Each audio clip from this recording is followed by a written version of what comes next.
Question peut-être, parce qu'en fait, ça fait déjà 1h15 et nous...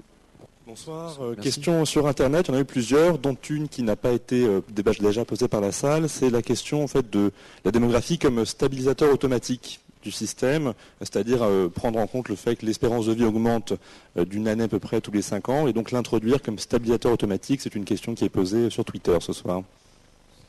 Monsieur Briet, par exemple, et Monsieur Lebras.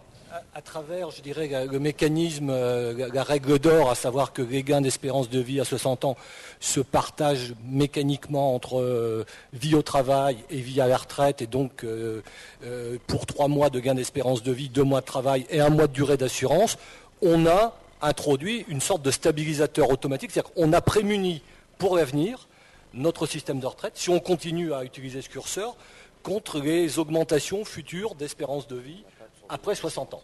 Pardon ?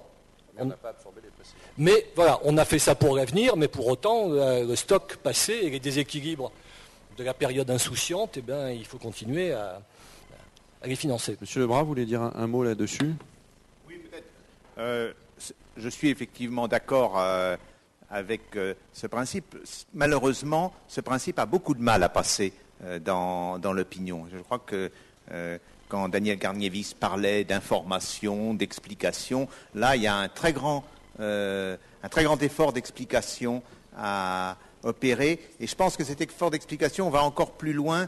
C'est le philosophe Marcel Gauchet qui remarquait à propos des retraites, d'une certaine manière, il disait, mais désormais, la retraite pour le Français, c'est une sorte de droit qui est devenu déconnecté du travail, d'une certaine manière, donc qui n'est plus assurantiel. C'est le droit à un moment de vie où on n'a plus de chef, où on touche de l'argent, et c'est une sorte de moment qu'on pourrait appeler, si on était dans le marxisme du 19e siècle, c'est le moment du communisme réalisé.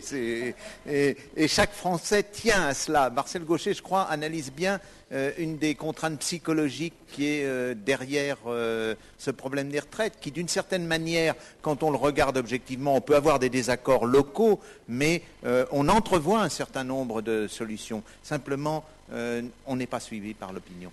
Je rencontre Marie-Georges Buffet demain, je crois, donc je verrai si le communisme est...